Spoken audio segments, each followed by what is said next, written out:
Hey, everybody! The judge is cross-eyed. I love it. It's great. Okay. Using the two security camera pictures, we have located McGilded's small box. It was moved on the night in question.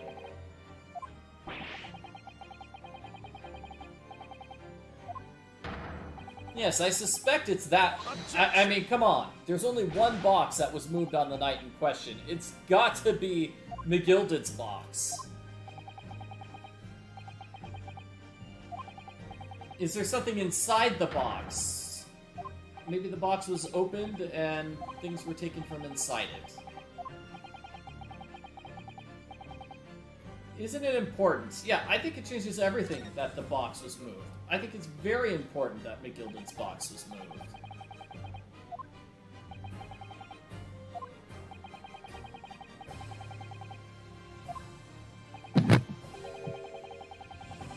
Now, you need to consider what's inside the box. What was inside it?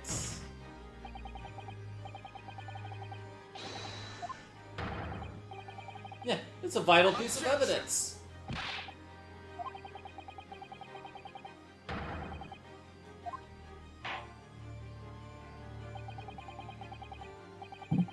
Oh, Judge just struck down your objection, Van Zieks. Yeah, let's get that small box in question. Let's get it right away. Thank you, Judge. No need to look cross-eyed at the judge anymore. This is... Oh man, Van Zieks is so angry. He's probably gonna kick me with his well-heeled shoe.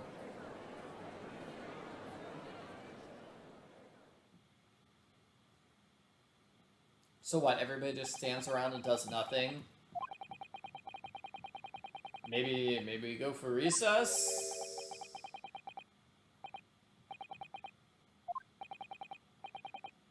I mean, maybe we could talk about something else. Yeah, this is just a mean Japanese trick. Like, seriously, dude, why are you so angry against the Japanese?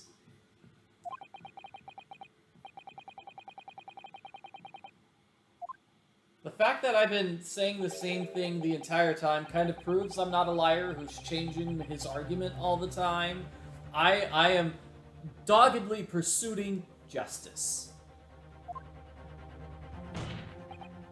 Yes, and as the police said, there's nothing very valuable inside the pawn shop. So, what could have been inside the box? I believe it was worth stealing. Worth committing murder for, but the police thought it wasn't valuable. Maybe it's vital evidence which proves who killed McGilded 2 months ago.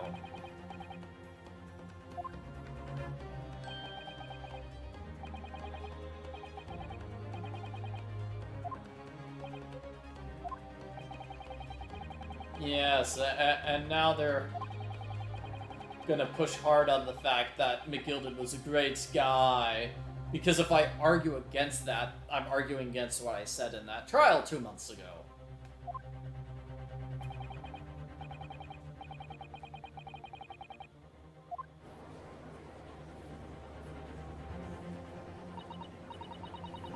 Now that does make a rather lot of sense. It's not like there are golden jewels, really?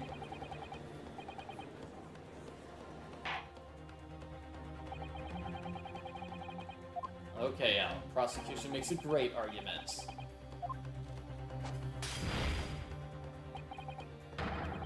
Explain. What? What? How is it so significant? Well, we've got, like, a music disc.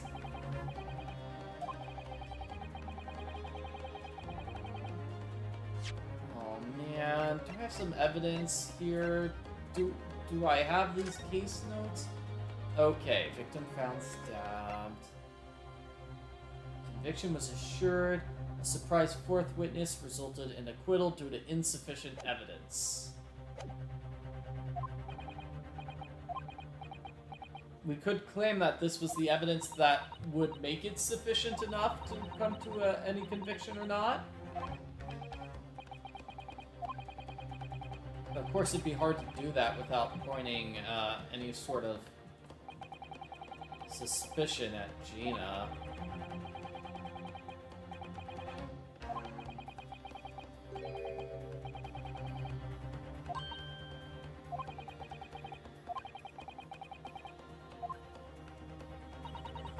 Great, so I've got my back up against the wall. So does Van Zieks know? Is he particular... I mean, did he just guess this is where the trial would go?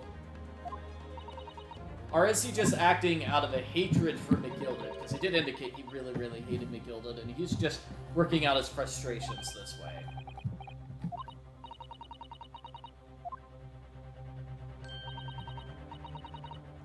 Yeah, sooner or later the truth comes out.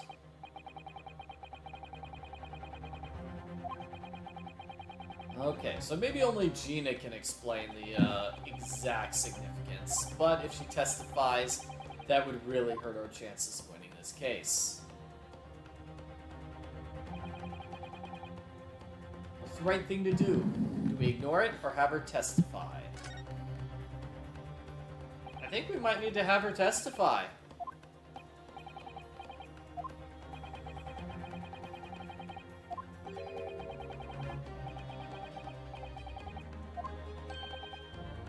I mean, we might as well have her testify anyway. Like, seriously, she is a very important person in this case. She was the one who deposited the overcoat at the pawnbroker shop. So maybe we could do that. I mean, we're just sitting around waiting for a half hour.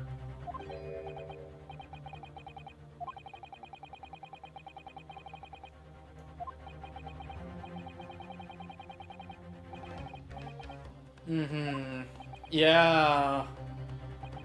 Man, it would be crazy if Van Zieks was just like a chess master who planned this all from the beginning. Everything has just been a setup to get Gina on the witness stand so he could resolve the trial from 2 months ago. That would be diabolical if Van Zieks actually planned that all out so far in advance.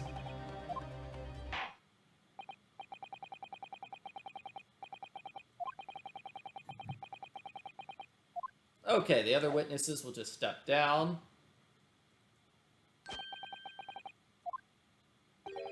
Wait, you're not leaving the courtroom, sir. Whoa! You can stay here on the stand while Gina... Maybe Gina's gonna mention something about fighting him earlier that day. Wouldn't that be a funny testimony? Like, he and Gina are just gonna be fighting with each other the whole time.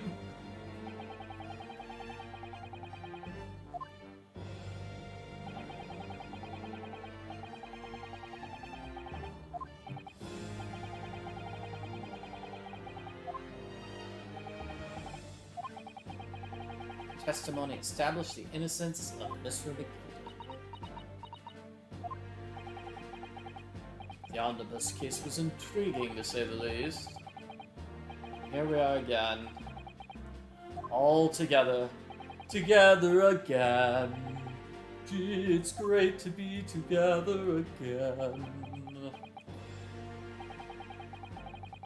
Alright, so let's recap the trial from 2 months ago, in case you forgot. Brickmaker stabbed to death on a bus. It's Mr. Mason. There's only one person in the carriage, Mr. McGilded. He was the prime suspect. As the trial progressed, we had another possibility that the murder took place on the roof deck and the victim was thrown down through the skylight. Gina's testimony pretty much proved this because she was hiding underneath one of the seats at the time.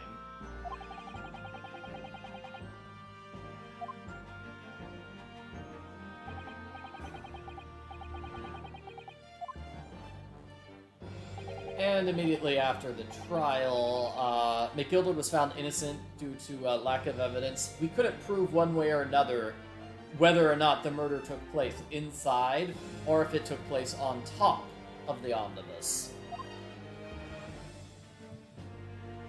So McGilded was found innocent due to a lack of evidence. The police plan to examine the omnibus further. But the omnibus was set on fire and McGilded died in that fire. But yeah, in that trial, nobody mentioned the disc or the small box.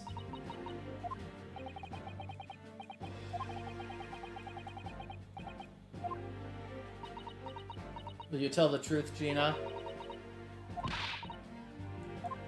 Gina, tell the truth about being forced to deposit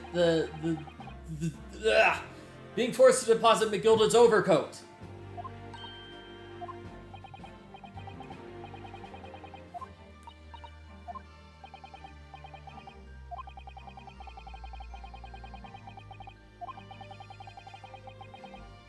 Oh man, yeah, and she could get punished for perjury.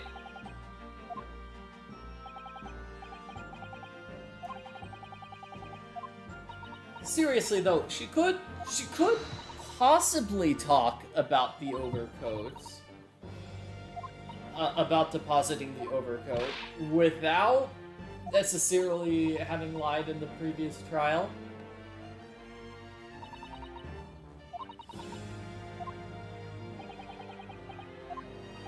Okay, so let's see. What's she gonna do? What is she gonna do?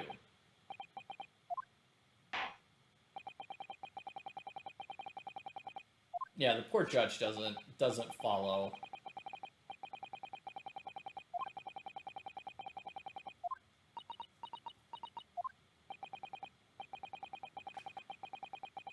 Man, this feels like something like if Ryunosuke had been very very smart and thought ahead, he probably would have, you know, prepped Gina on this. Tell her, okay, these are the statements you want to make, these are the things you want to mention, these are the things you maybe shouldn't point out. But no, he's gonna leave it all to her and she's just gonna say everything on her own. Okay, so the brickmaker was inside the omnibus the whole time. When McGilded dragged her out of the seat, she saw the disc on the floor. She heard the scream from above. That's when the two people on the roof went to get the cops. That's when McGilded gave the driver some money to deposit the overcoat at the pawn shop. He told Gina not to say anything. Oh, and he also told her to redeem the coat. He gave her the ticket. He told her to redeem it in 2 months. Well, technically he didn't tell her to redeem it. He told her to keep it hidden for another 2 months if he hadn't redeemed it already.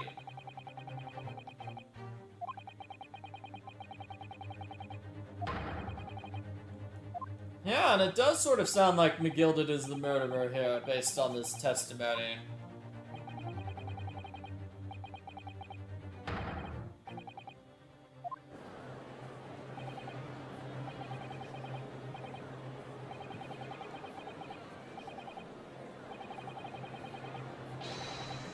Oh, come on. You guys are acting like I was totally in on it. I thought he was innocent the whole time.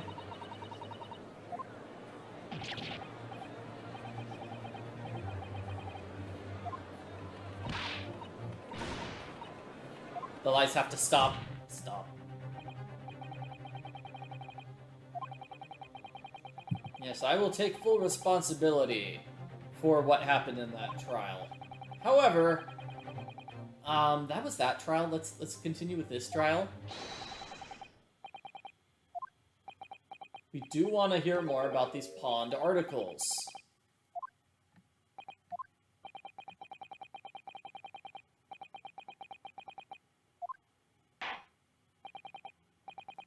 Yeah, I would not risk my entire reputation on this if it was not super important. Oh, ouch! Oh no, I hope the judge doesn't, like, take away my, lawyer's badge. And then I'll have to go back to Japan and become a piano bum for 7 years. That would be terrible. That would be the worst. No, that'd be just like Apollo Justice Ace Attorney. That's an Apollo Justice game. Hold it! The fourth game in the Phoenix Wright series. That's what I'm joking about. Okay. So she was hiding in the storage compartment. Hold on a second. Hold on just 1 second. Who is on the... Okay, so both Lestrade is totally talking with Grayson. What are they talking about? Are they just ignoring everything that's happening, or what?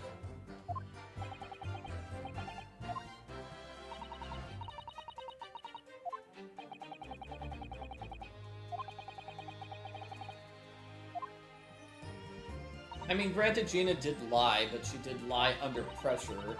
McGilded was threatening her. So that seems like it would be important. Maybe help her out a bit.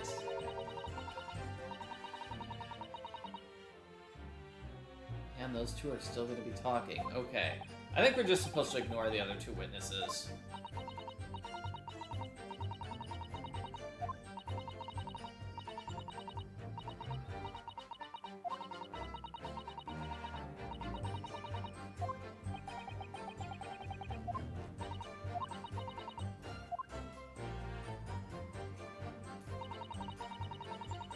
Okay, so here we go. Here's an important thing. We've got the disc on the floor.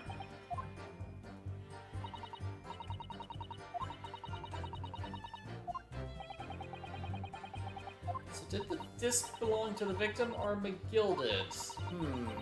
Like, did McGilded kill the victim just to get his hands on that disc?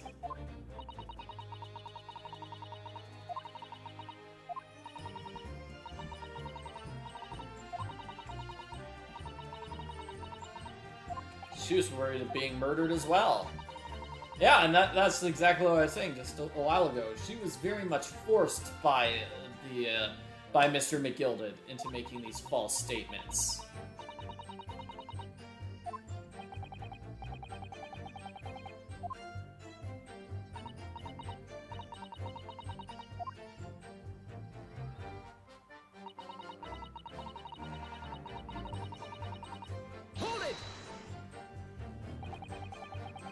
The gentleman scream from above.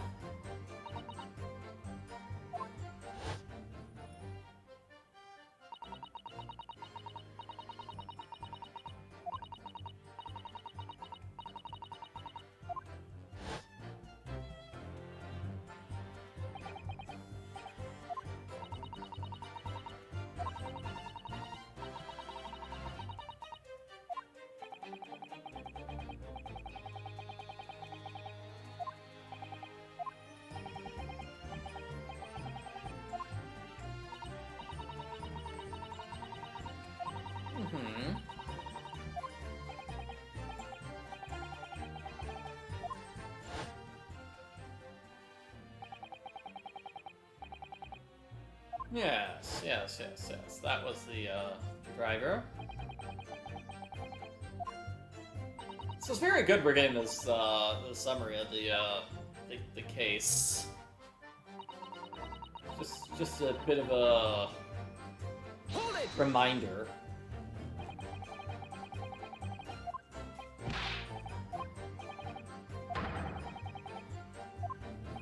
Yeah, I guess the driver lied in the testimony as well. Yeah, why isn't anybody threatening him with punishment?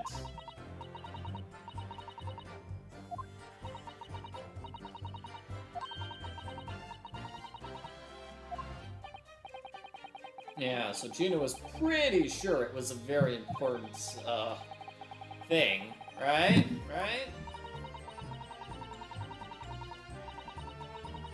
Yeah, McGilded went very much out of his way to hide that stuff. So, maybe the disc was valuable. Maybe it was only valuable to McGilded because it could prove his guilt. Maybe that's it. Either way, it was valuable to someone. And let's press the final statement, bring it into the video.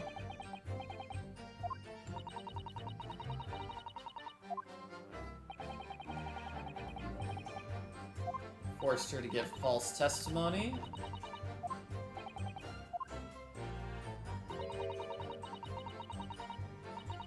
Yeah, here we go. He wanted her to hold the ticket from the pawnbrokers. He didn't show up to get the ticket. He wanted her to, just extend the loan.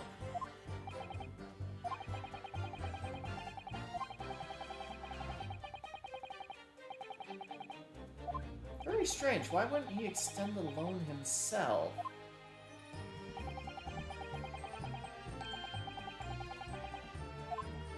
Yeah, he very much didn't want the police to find things that were hidden. Small music box and the overcoat. I should say, the overcoat and the ticket. It's the overcoat. He wanted to hide the overcoat, the music disc in the overcoat, and perhaps the ticket for the small box, which was in the overcoat. Like, one of these three things, or maybe more than one of those three things, was very, very important to Mr. McGilded. Granted, there was a lot of blood on the overcoat. Maybe that's why it was super important to him. Would it be weird if that was it? Like, he just wanted that. He just wanted that. He just wanted to get rid of the bloody overcoat. And then the music box and the disc, what if those weren't important at all? And isn't it strange these two have been whispering to each other the whole time? Looks like a secret discussion. I'm not comfortable with that. I wonder if there's anything I can do about it.